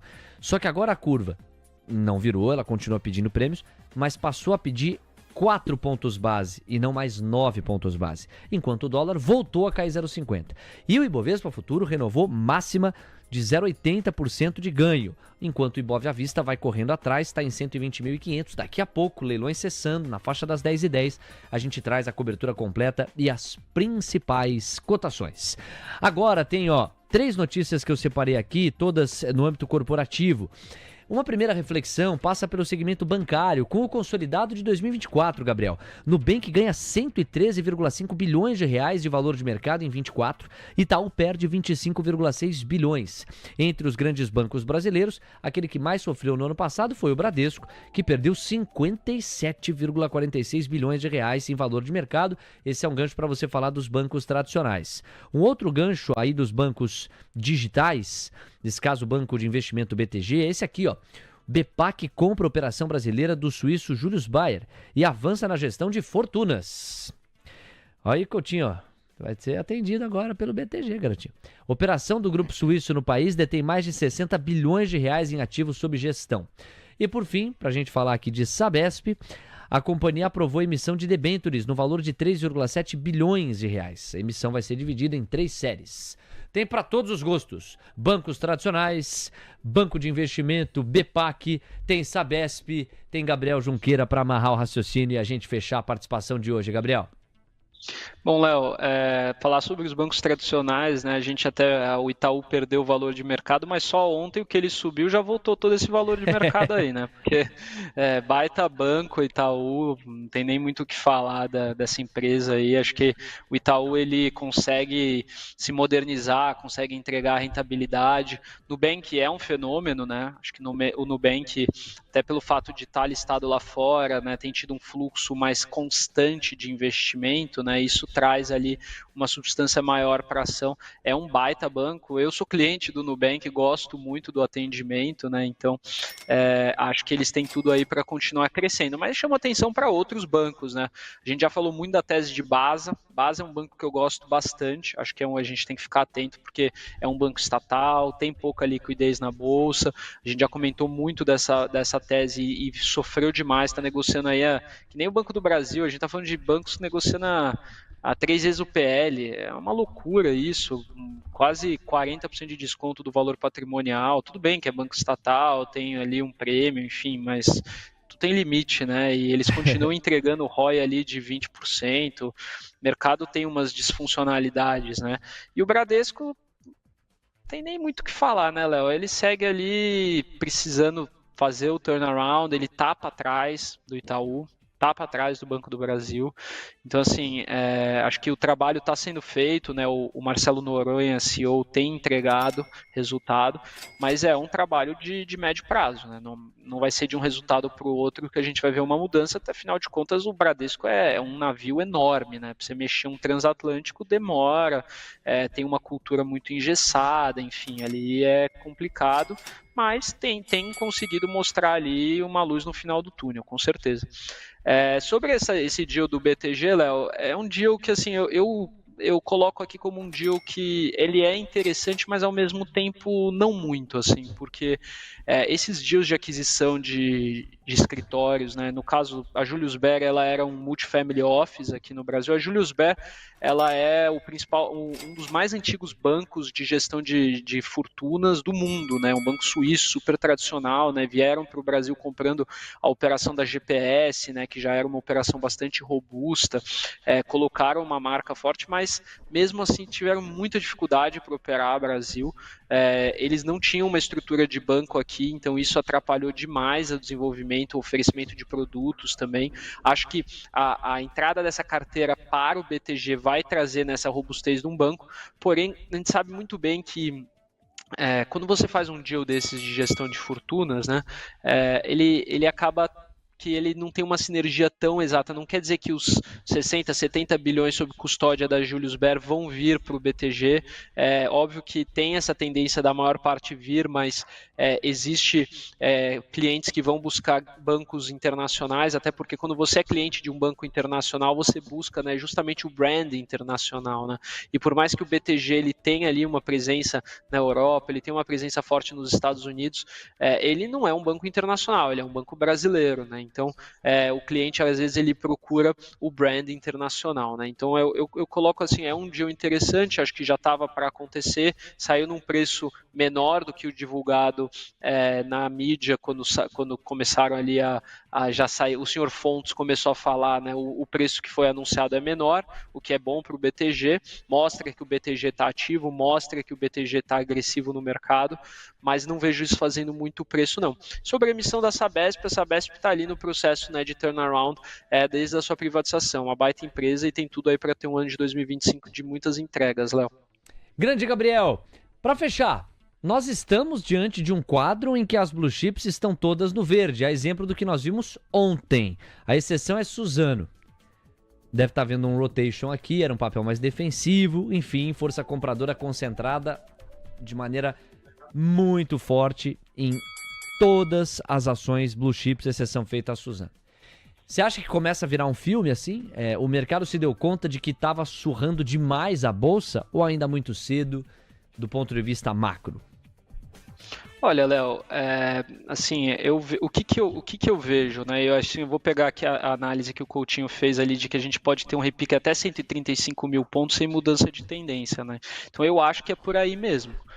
Repiques são normais, né? Então a Bolsa teve ali as últimas 2 semanas péssimas, né, do ano de 2024. A gente, desde o pacote Day, foi ladeira abaixo. E realmente deu uma distorcida muito grande, né? Então é natural que haja esse repique, né? A gente pode ter ali um capital especulativo que entra, faz o trade e vai embora. Mas, assim, mudança estrutural para a gente começar a falar de, não, agora o Brasil vai entrar num bull market, não, o Brasil virou a Suíça, eu duvido muito, Léo. Até porque, se a gente olhar muito desse movimento aqui, que a gente está vendo ontem, hoje, desde o dia 2 e dia 3, a gente teve um fechamento importante do DI longo que o índice não subiu, né? Nos 2 primeiros dias do ano, a gente não teve o índice performando como a curva de juros, e agora acho que está fazendo um pouco do catch-up, né? Então, assim, é interessante, dá para ganhar dinheiro, vamos rentabilizar, tem muito papel amassado que vai andar, tive uma performance legal do Small Caps ontem, hoje mesmo, eu estou vendo aqui o Small 11 aqui está subindo 1%, mais que a Bolsa, os índices aqui todos apontando para cima, Ibov subindo 0,83, o futuro aqui, o ING25 aqui, o mini futuro 0,9 de alta, então isso tudo é positivo, mas vamos sempre lembrar, né, que para ter uma mudança de tendência, ainda não houve o trigger que possa fazer com que a gente matar no peito e sair jogando. Eu mataria no peito e tocaria para o lado. Quem que você acha que joga melhor aqui? O Joelto, o Diegão, eu ou o Coutinho? Você tá no gramado, driblou 5 jogadores, tá na cara do gol, você pode tocar pro Coutinho, pode tocar para mim, pro glorioso Diego ou o Joelto da Mata. Você fecha o olho e dá o passo para quem? Eu toco pro Coutinho, né? Experiência, né? É o nosso Zidane aqui no meio campo. Olha aí, ó. Agradece, Coutinho. Obrigado, lindão. A sua leitura, ela me encanta. Ó, separa, o Moreno vai ficar com ciúme, deixa ele voltar de férias. É isso, Moreno, eu tô acompanhando ele. Gabriel, tamo junto, meu irmão. Até amanhã. Bom, eu que agradeço, pessoal, até amanhã, e fazendo só um reforço, quem gostou das análises de Marfrig e Rumo, tá tudo postado lá na plataforma do TC para vocês poderem revisitar depois, durante o dia, enfim, quando quiserem, tá tudo lá. Grande Gabriel, tc.com.br, você encontra essas análises, esses posts e esses conteúdos do Gabriel na comunidade. Para mais de 2.100 pessoas, aquele abraço em cada um e cada uma de vocês. Coutinho, eu vou fazer agora vocês preparam, vamos trabalhar, bicho. Você tá muito observador nesses últimos 10 minutos, agora você vai pra trincheira comigo aqui, porque é papel pra caramba, em pedidos da audiência. Mas a galera no chat tá dizendo aqui que você foi preso e por isso que o cabelo tá raspado. E essa é a galera mais aguerrida, assim, né? Mais ousada, mais atrevida, eu diria. Agora, tem também uma galera elegante, como a Deise Oliveira. A Deise Oliveira... Dos cachinhos. Dos cachinhos, agora tem o retorno. Obrigado, Deise. Perfeito, excelente visualização. O resto a gente desconsidera, Deise, deixa pra lá. O que aconteceu com o cabelo, Coutinho? Não sei, cara, levantei e falei, tá feio, preciso perder peso, vou cortar o cabelo, Foram 100 gramas a menos ali. Cara, cortar o cabelo, começar o ano diferente. Você quer começar pelo dólar, pelo índice ou pelas blue chips? Você manda. Você que pede, vamos lá, tá com ele na tela já? Então bora. Vamos começar com o mercado futuro? Então olha só, pessoal, eu dei uma refibada aqui, dei uma mexidinha no gráfico do índice, pra gente olhar com um pouquinho mais de precisão, então eu fiz figuras mais curtas, tá? Então, índice, ok, deixa subir, cota 122.105, então, esses números permanecem, 122.495 até 124.365. Então, o índice se subir, ok, de novo, fiquem atentos. O mercado é baixista, já a gente vai falar de Petrobras e Vale e a gente crava esse raciocínio. Dólar, ok, deixa descer, permanece altista. Dólar, a gente vai falar de virou quando bater R$ 6,06. Dólar e índice passados a limpo. Vamos para o quadro das blue chips. Primeiro, vou dar o panorama geral e aí a gente vai para algumas cotações específicas, tá, Coutinho? Então, assim, ó, Ambev tá subindo 0,40, B3 1%, Banco do Brasil 0,60, Bradesco 0,60, Itaú 0,40, Santander 0,50. Os bancões seguem muito bem, obrigado, hein? Beijo, me liga. Aí você tem CSN subindo 0,80, Gerdau 0,90, Uzi Minas 0,60 e Vale no 0 a 0. Pô, nem quando o quarteto de ferro como um todo avança, a Vale tá avançando. E tá difícil a vida de Vale. R$ 52,60 Vale. Vai ser um dos papéis que eu vou endereçar pro Coutinho, claro.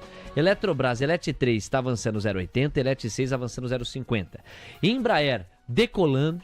Os cidadãos são joseenses. Vibram muito, é o caso do Diego. O Diego, toda vez que volta para São José, dá um abraço na família, passa em frente à Embraer, tira uma selfie, registra o seu orgulho, porque é a alegria dos São Joséenses. O que a Embraer deve trazer de imposto lá para São José não é à toa. Hein? Não deve ser à toa. Eu não faço ideia. Mas deve ser muito, né? Mas assim, joseense tem que ter orgulho. Né? Lógico, não. E como a sede fica lá, né? Natural, a arrecadação vai se dar ali também. Sim, claro. Então, certamente, contribui muito ali para a dinâmica econômica da cidade. Embraer fica naturalmente em São José. Aí a gente fala de Magalu, MGLU 3 está subindo 0,6, a ilustrar um pouquinho do varejo. Depois faltou o que aqui? Petrobras subindo 0,8% em média. Impressionante, é só a cor verde. VEG está avançando 0,90, já acenando para os R$ 53,00. E vamos para a exceção. A exceção é Suzano. A minha hipótese é que Suzano subiu bastante em cenários mais defensivos, como hoje é um dia de apetite pelo risco, até segunda ordem aqui na Bolsa Brasileira. A galera deve estar realizando um pouco de Suzano, 0,15% de queda. Vamos trabalhar, Coutinho. Primeiro papel que eu quero que você avalie. Eu conversei bastante com o Carlos Castrucci na semana passada, ele é gestor, CFA, avalia na unha B3. Ele é fundamentalista, né? Fez um estudo aprofundado de B3. É para ele um dos papéis mais baratos na dinâmica da Bolsa. Anunciou um programa de recompra de ações super agressivo recentemente. Teve recomendações de compra reiteradas. B3SA3 deu sopa nos R$ 9,90. R$10. Já está em R$ 10,50. O Coutinho fala. Bom, vamos lá. B3. B3 a gente já vinha falando do papel. Quem quiser ver o que vai acontecer com o B3, eventualmente, lógico, dá uma olhada em Brava, é a mesma figura. Mercado sobe, lateraliza, sobe, quem está comprado está bem comprado. Fica mais bonito ainda acima de R$10,56, objetivo no 157. Deve dar uma oscilada em R$10,95. Da forma que está, com certeza, é um ativo para quem quer trabalhar na ponta comprada, é um ativo sim para ser acompanhado. B3, então, na boca do gol para romper e confirmar envelope de alta, né? Se isso acontecer. De B3, a gente vai para o setor bancário. Eu vou fazer questão de passar pelos 4 bancões, tá, pessoal? Como o contexto tem exigido. Vamos começar? Itaú a gente já falou, mas estou revisitando aqui na cobertura do mercado à vista, até porque a alta de 4,5 está se somando, uma nova alta de meio, já é 5% de ganho acumulado para Itaú nesta semana. Ela só tem um dia e meio, tá? Itaú Unibanco, Itube 4 tá na tela. Tendência ainda baixista. Tendência de baixa, Itube dentro de um canal. Se você quiser pegar limites para Itube, sem problema nenhum. O ativo cota R$ 31,30. 31,30 já é venda, inclusive, então fique atento. Se subir, pior caso, R$ 32,24, monta um novo pivô de baixa, daria uma nova venda. Então quem está comprado, ok, certo conforto nesse upside, que não é uma alta, atento, 3224. Vamos lá, vamos ver se você adivinha. Vamos fazer aqui o brincar do jogo perfil. É um banco, chuta. Bradesco. Não. Segunda dica. Além de... Tu tá rápido, hein, garotinho? Tá aprendendo bem com o Léo Pinheiro. Então. O menino tá veloz. Tá veloz. É um banco, não matou. Segunda dica. Dom João VI. Banco do Brasil. Moleque! Sabia dessa? 1808. O Banco do Brasil é de 1808. É a primeira grande empresa brasileira que Dom João VI fundou na medida em que a corte portuguesa veio para o Brasil no contexto de Napoleão Bonaparte no Velho Continente. Essa história é espetacular, né? Espetacular. E era inédito para a história do mundo naquela altura. O Napoleão, o Coutinho é um grande fã do Napoleão. Por isso que ele apareceu. Napoleão começou a fazer expansões pelo Velho Continente e o mesmo em relação a Portugal. Mas os portugueses deixaram os franceses a ver navios. A ver navios. Porque quando Napoleão chegou com as suas tropas, a família real falou: até logo, até mais, estou indo para o Brasil. E fugiram para cá, né? 1808, isso acelerou muito o processo de independência do nosso país. Basicamente trouxe a sede do governo para cá. Exato. E isso facilitou muito. Totalmente. E facilitou o desenvolvimento brasileiro, antecipou a independência que veio a acontecer em 1822. E os caras precisavam de uma instituição financeira minimamente sólida para organizar um pouco do dia a dia aqui. O Banco do Brasil data de 1808 e já resistiu a muitos ciclos. E a terceira dica seria base acionária para pagamentos de dividendos mais atrativa, que o Banco do Brasil tem. Como você tem um número de ações menor, você tem uma base acionária mais limitada, proporcionalmente você tem uma remuneração mais interessante, maior. O Barsi fala muito isso. Sabe qual que seria a quarta dica para o Banco do Brasil? Manda. Abaixo do valor patrimonial. Bom, aí... Os fundamentos estão sugerindo realmente que o Banco do Brasil está barato, mas por ser estatal tem um risco que acelera menos, né, o ímpeto de alta. Em todo caso, BBAS3 retomou os R$24. Coutinho, 0,54% de avanço, você fala de Banco do Brasil. Bora. Baxistaço, na verdade. Banco do Brasil, cota 2409. Banco do Brasil já tem desenhado envelopezinho de baixa, perdão. Mercado cai, longa lateralização, queda. Então, a priori, se não mudar nada, é só aguardar. Deveria retestar R$ 23,73. Primeiro objetivo, R$ 22,64. Aí vamos te homenagear agora com o Bradesco. Você falou, pô, o Bradesco perdeu 57 bilhões de reais em valor de mercado ao longo de 2024. Tem uma larga estrada para recuperar. O desafio do Bradesco passa por modernização, é um transatlântico, não tem a velocidade de um jet ski para se mexer. Então é uma tese que, se não é de turnaround, é de reestruturação profunda em alguns dos seus setores. BBDC4 está avançando 0,44%. Toca R$ 11,47. E aí, Coutinho? Priori baixista, objetivo de Bradesco R$ 10,78. Isso no melhor caso. Porque se eu pegar Bradesco, eu já tenho novas figuras baixistas. E aí você estaria falando de Bradesco a R$ 9,61. Então quem está comprado, fique atento, está mal comprado. Bradesco não dá sinais de reversão, muito pelo contrário, a sua última figura gráfica é baixista. Primeiro objetivo 10,78, pior caso 9,61. Faltou Santander, vamos de Sambi 11. Sambi 11, double clique nesse cara e dá zoomzão. Figura até muito semelhante a Bradesco, olha só. Mercado cai, lateraliza.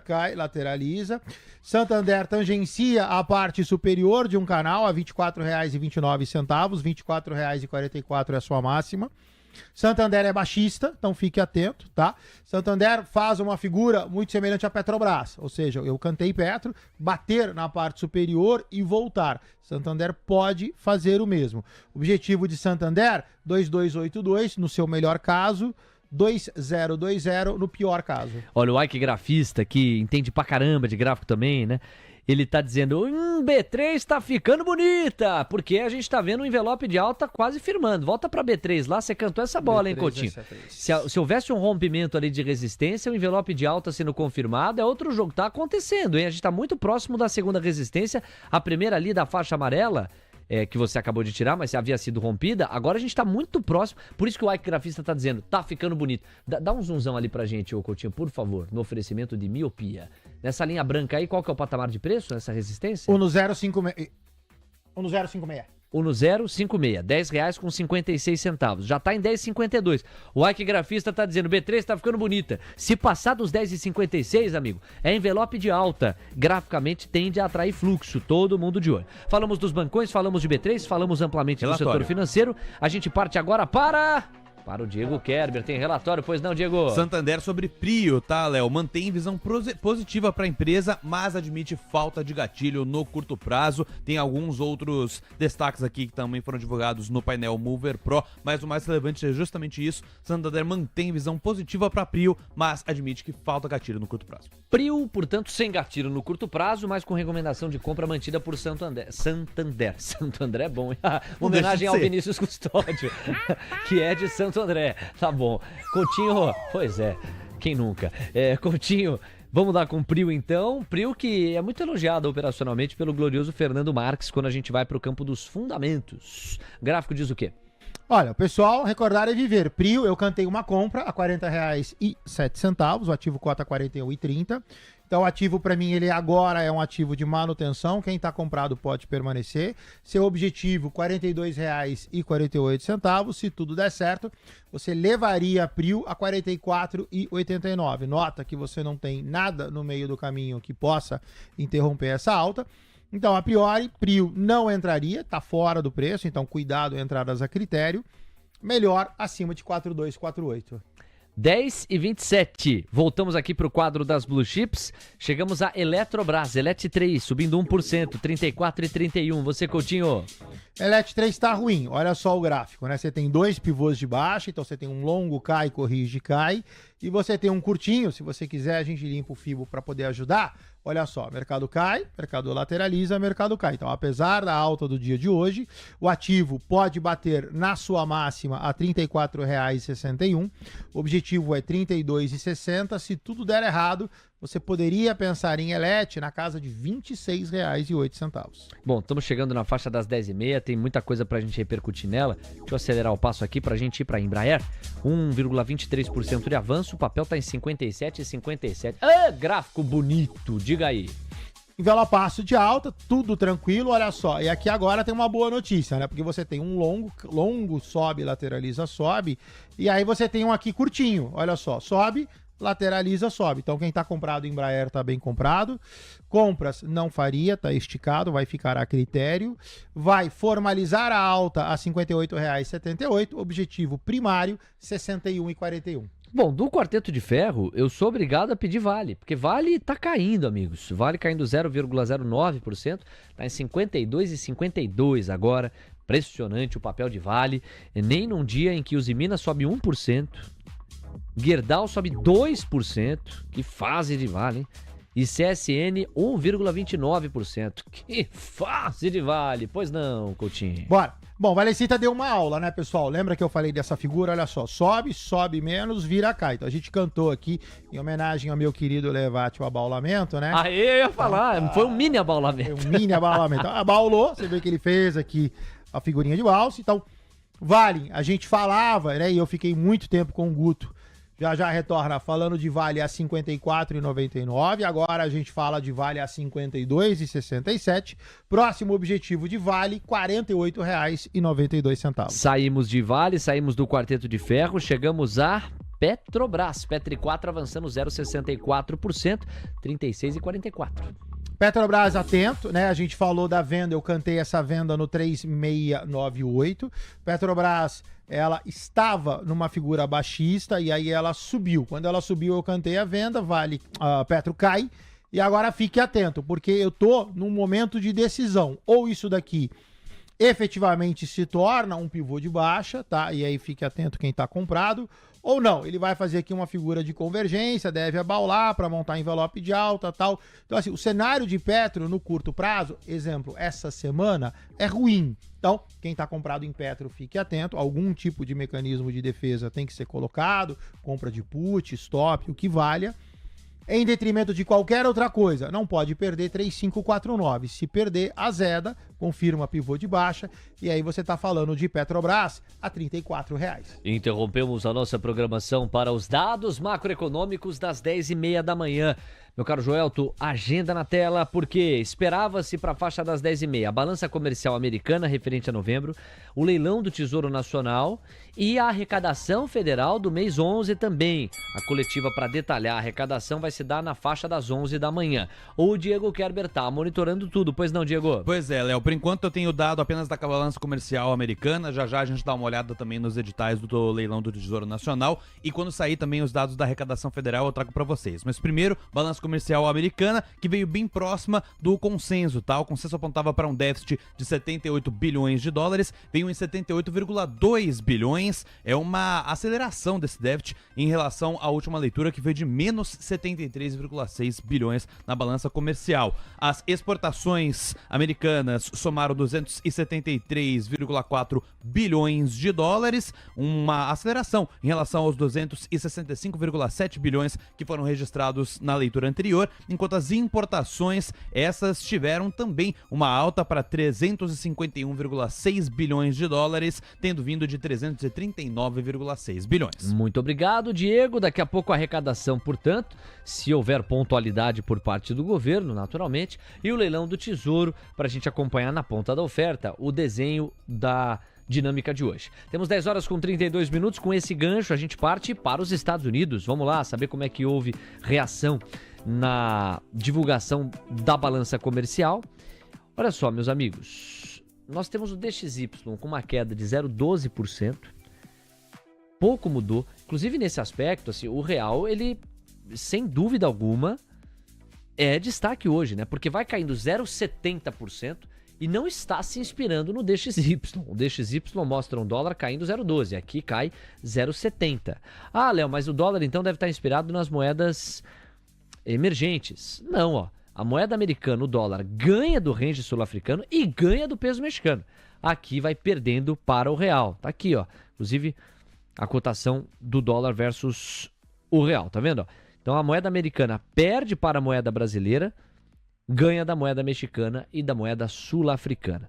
Mas ainda sobre os Estados Unidos, para além do DXY, olha o VIX, praticamente estável na faixa dos 16 pontos, e yields de 2 e 10 anos pedindo 1 ponto base a mais nos prêmios, praticamente não houve mudanças. Lembrando que a abertura do à vista nos Estados Unidos, alguém perguntou no chat, eu vi há pouco, é às 11h30 da manhã, tá? Tesla está caindo 2%, Amazon subindo 0,13%, Meta cai 0,40%, Apple 1%, Microsoft avança 0,30%, Nvidia 2,26%. Que fase de Nvidia! Só que aí não é aquele que fase do Milton Leite irônico, do tipo, nossa, a fase é ruim. É que fase espetacular de Nvidia. Fechou ontem na máxima histórica e vai renovar a máxima histórica naturalmente na abertura do mercado à vista. O Coutinho pode falar de Nvidia, viu, Coutinho? Vamos lá pro BDR de Nvidia. NVDA é o ticker americano, certo? Então 2,26% é o ganho no pré-mercado. E a gente vai para os BDRs NVDC 34, gráfico diário. Que beleza, mais um gráfico bonito. Pois não, Coutinho? Mercado sobe, longa lateralização, mercado sobe, quem está comprado está bem comprado. Aqui você tem vários fibos a serem traçados. Pode traçar curtinho, pode traçar mediano, pode traçar um pouquinho mais longo. Vou traçar ele mais longo para a gente pegar um objetivo maior, tá bom? O ativo cota R$ 19,33. Quem está comprado, extremamente bem comprado. O primeiro objetivo, que eu acho que deve ser facilmente superado, é R$ 20,11. Por que eu acho que ele é fácil? Porque se você pegar o objetivo curto, ele já chega no 20,11. Então, como eu pego um fibo maior, eu imagino um movimento de amplitude mais longo. Então, esse movimento iria para R$ 21,10. E aí sim, esse tem que ser acompanhado, não é curto prazo. Nvidia chegando a R$ 22,71. Ok. Pessoal, não saiu ainda a arrecadação, tá? Assim que saiu, o glorioso Diego Kerber traz os seus highlights aqui. Smart Fit vai chamando a atenção, sobe mais de 2%, chega a R$ 17,70. A companhia abriu 305 novas unidades em 2024. Olha a expansão, hein? É, o Projeto Maromba, hein, Joelton? Projeto Maromba 2025, é ou não é? Chegou o verão já. Bicho. Você aí, unidos do supino, unidos do bíceps, do tríceps, do abdômen. É ou não é, Léo Levades? O Léo Levades gosta de tríceps, bíceps. 305 unidades de Smart Fit. Você sabe qual que é o business da Smart Fit, né? Cria academia. A galera vai lá, faz a matrícula, assina e não vai, né? Não vai, Aí eles receita, ganham dinheiro, é ou não é? Vamos lá, Coutinho, no gráfico Smart Fit. Smart Fit no gráfico ainda não chegou lá. Olha só, se você pegar, coloquei no semanal, o diário tá muito ruidoso.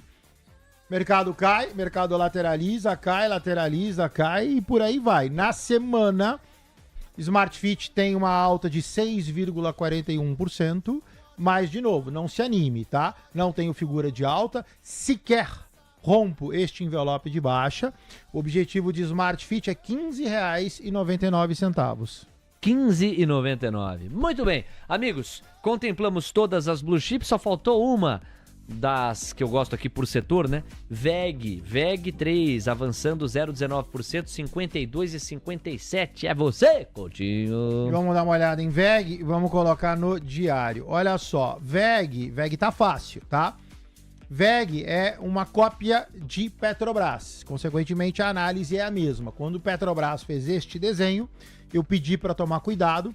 VEG não pode perder 5227, não pode perder 5147. Então, quem está comprado em VEG, fique atento, você ainda está em uma figura de cunho altista, porém uma figura ruim. Se VEG fizer o que Petrobras fez, que é começar a subir simplesmente por uma movimentação harmônica, ok. De qualquer forma, quem está comprado em VEG, fique atento. Pior caso, não pode perder 5147.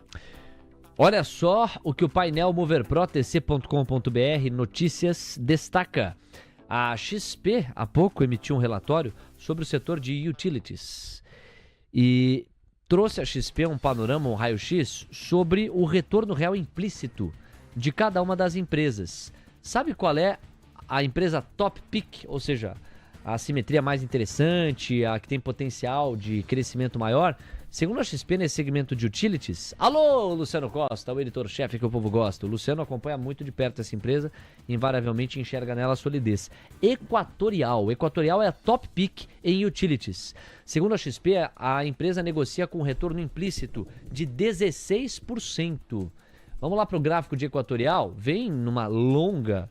Esse é um envelopaço de baixa, né? Cai, lateraliza, cai... E aí vai precisar de uma longa reconstrução para reverter a tendência, hein, Coutinho? Vai demorar um pouquinho. O ativo cota R$ 27,42. Se você pegar e tirar o zoom do gráfico, olha só, o ativo tem a sua máxima na região de 3,612. O ativo cota 27,42.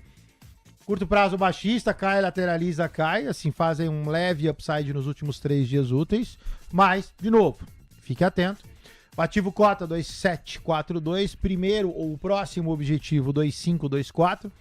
Se tudo der certo, você vai comprar Equatorial a 22,71. 10 horas 39 minutos. Coutinho, para eu partir para as perguntas da galera aqui, nesses próximos 10 minutinhos que a gente tem antes do Alex voltar, revisita dólar e índice pra gente. A curva de juros de São Diego, a gente continua no paralelo monitorando aqui, ela volta a pedir na máxima intradiária 9 pontos base a mais nos prêmios, tá? O dólar tá caindo 0,63%, R$ 6,103, de volta aos 6,10 o dólar no Brasil. E nós temos o Ibovespa em 0,62% de incremento, 120 mil, tô falando à vista, né? 760 pontos na semana, quase 2% de alta para a Bolsa, enquanto o dólar tem praticamente 2% de queda. Você atualiza, Coutinho? Bora. Então, doletinha, pessoal, recordar é viver. Tô imaginando que, eventualmente, até nesta semana, a gente pode, se o dólar continuar caindo, fazer aqui um cai, corrige, cai. Então, transformar o dólar num pivô. Para isso, de novo, o nosso número vai ser o rompimento aqui de R$ 6,073. Eu cravei com o Leozinho algo em 6,06 para dar um espacinho. Mas lógico, depende do candle, de como isso vai se formar. Se esse suporte do 6,073 efetivamente for rompido. Índice deixa subir. Sua máxima, 124.356 pontos. Por enquanto, pode ficar subindo à vontade, permanece baixista. De novo, quem está comprando, fique atento. O mercado ainda não mudou. 10 horas 40 minutos, depois desta atualização, vamos fazer o seguinte, meu caro Marcelo Coutinho. Perguntas da galera nos levam a Brava Energia. Foi o papel mais pedido aqui pelo nosso chat. Brava Energia, Brave 3. Você fala. Bora, então vamos lá. Recordar é viver, assim como o Petro, eu cantei aquela venda de reversão, Brava foi cantada em R$ 24,50. Pedi para tomar cuidado. Respeitou a expansão do FIBO e já lateralizou. Então esse amarelinho a gente já pode tirar. De novo, quem está comprado está bem comprado. O ativo sobe, lateraliza, sobe e já lateraliza. Ainda que seja uma lateralização prematura, pode ficar comprado. Lógico, tem que ter o stop. O ativo tem 1,58 de volta, o stop está na casa de 1,70. Cola o stop, não pode perder R$ 22,86 para não azedar. Por enquanto, ativo de manutenção, sua máxima 2,756. Olha, sobre Brava Energia, a gente tem uma notícia aqui para repercutir. Deixa eu colocar na tela para vocês, compartilhar aqui com a nossa audiência. Porque Brave 3 não está no radar da galera à toa, ó. Olha essa manchete. Brava diz que novos poços no campo de Atlanta produziram 23 mil barris. A companhia informou que os 2 novos poços estão em processo de estabilização. É o último highlight aqui que a gente encontrou relacionado ao papel, tá bom? Boa, Coutinho, 10h41, deixa eu ver mais pedidos da audiência, aí eu passo pro Diego, ele também separou alguns pedidos lá no glorioso WhatsApp. O que você tá rindo, Coutinho? Dá uma olhada no Gabriel Pasqualini. Gabriel Pasqualini? Finalzinho do chat. Não, Gabriel, você vai falar assim da Fiboninha? Não, mas ele não tá falando ordinária, que ele pergunta assim, cadê a ordinária da Fiboninha? Naturalmente que não é ordinária, naquele sentido pejorativo. Ordinária aqui é uma homenagem aos tipos de papéis da bolsa. Você tem papel ordinário, E certo? preferencial é Exato. O papel Não ordinário... gostei. Aí, tá vendo? A Fiboninha lá do berçário tá falando. Pode parar com isso. Eu também acho, Se Fiboninha. controla. É isso aí. Quem que é? O Gabriel, se controla. Ouve aí a Fiboninha pra você não escorregar. Tô irritada. Eu entendo. Calma, Fiboninha, calma. Inclusive, amanhã você traz ela, né? Porque Amanhã ela amanhã é vem. quarta-feira. Amanhã Tá ela bom. vem. 10h42, tá na creche a Fiboninha, mas o pai responsável, Coutinho, tem aquele toque... babá eletrônica. Como é que é? Babá eletrônica. Babá Tem a eletrônica. babá eletrônica lá. Ela tá no talo, Então, né? Você viu? Tá alta a babá eletrônica. Eventualmente a gente ouve a Fiboninha. Tá ouvindo até demais aqui, porque tá tossindo lá. Tem babá lá suficiente? Tem, o senhor Ernesto A passou lá creche. já, levantou. Tem muita experiência o seu Ernesto. Aí vai ter trabalho, seu Ernesto. Ainda bem que essa bola tá com você, seu Ernesto. 10h43. Vamos lá, meus amigos. Quem mais tá por aqui, ó? Bom, Brave 3 foi muito pedido, ó, o Lucas Genebro comentou, o Fábio Roberto comentou, o Rivotrilde comentou. E o outro pedido que eu fiz aqui, ou que eu separei pra fazer, né? Cadê você, meu amigo? Aqui, ó, o GPA. A Ivana Goulart, nossa audiência feminina, ela diz assim, meninos, o GPA tá com alta de 5,93%. Qual a análise? Vamos lá falar de GPA. Enquanto eu também dou um abraço aqui, ó, no glorioso Jorge Skeff. Obrigado, Jorjão. Valeu pelo carinho. Vamos lá, o GPA tá na tela. Rapaz do céu! É envelope de baixa atrás de envelope de baixa. Este é o carteiro do apocalipse. Ele só entrega baixa atrás de baixa. É muito difícil. Pois é, mas a depender do gráfico, pode ser fácil cravar isso. E tá. Embora haja, por isso a preocupação dela, né? Ou a curiosidade dela. Você vê que tem um gap, né? Tem uma distância entre o candle de ontem e de hoje. De ontem para hoje tem uma disfunção. Olha só, você tem, como você comentou, cai, lateraliza, cai, lateraliza, cai, lateraliza. Esta alta, ela desenha em termos de vértices, ou seja, pontas, já um novo envelope de baixa. Então, assim, a alta de 5,43% não é suficiente para quebrar. Posso pegar, dar uma fibadinha curtinha. Então, assim, o ativo cotando o no 673 agora, a sua máxima o no 765 e depois volta a cair. Nota que eu tenho, inclusive, dupla confirmação de baixa. Olha só, essa linhazinha do Fibo ao no 335, essa linhazinha do Fibão ao no 320, duas linhas no mesmo patamar. Quem está comprado está mal comprado, dá uma boa respirada no dia de hoje, mas o papel permanece como tendência de baixa. Muito bem. Bom, o Diego então vai me complementar aqui com 2 ou 3 pedidos que ele separou. O meu último passa... Na verdade eu tenho 2 aqui, né? Ambev e Auri 3. Ambev, deixa eu ver quem é que pediu. A Edna! Ô, dona Edna! Liquida Edna. A Edna tá dizendo assim, Ambev rompendo. Tem alvo pra gente monitorar? Ambev. E o Lucas Genebro na sequência pede Auri 3. Ele diz assim, Auri 3 reverte nunca. Então, Ambev e Auri 3, Coutinho com a palavra. Bora. No caso de Ambev, olha só, Ambev a gente vai esperar ela chegar a R$10,82, tá? Ambev perdeu o no 165, que não deveria. Já monta aqui um CAI. Lembra que eu falei de Ambev? Eu falei, olha, Ambev, como eu tenho um envelope de baixa muito próximo de um suporte, provavelmente ela rompa. Então foi o que aconteceu, né? Ou seja, tem uma figura que já me projeta N níveis abaixo de um suporte. Ambev perde o no 165, cota o no 33. Objetivo de Ambev, R$10,82. A outra era Auri 3. Auri 3. Bora, double clique nesse cara. No caso de Auren, mesma coisa, olha só. Auren, se você pegar e der um zoomzão, cai, corrige, cai, e aí depois cai como se não houvesse o amanhã. Já rompeu a primeira, já rompeu a segunda. O objetivo de Auren, R$8,06. O ativo cota R$8,38. Tem 15 de vol. Teu stop loss está na casa de 30 a 40 centavos. Boa, Coutinho. É o seguinte, agora tem alguns pedidos que chegaram no nosso WhatsApp.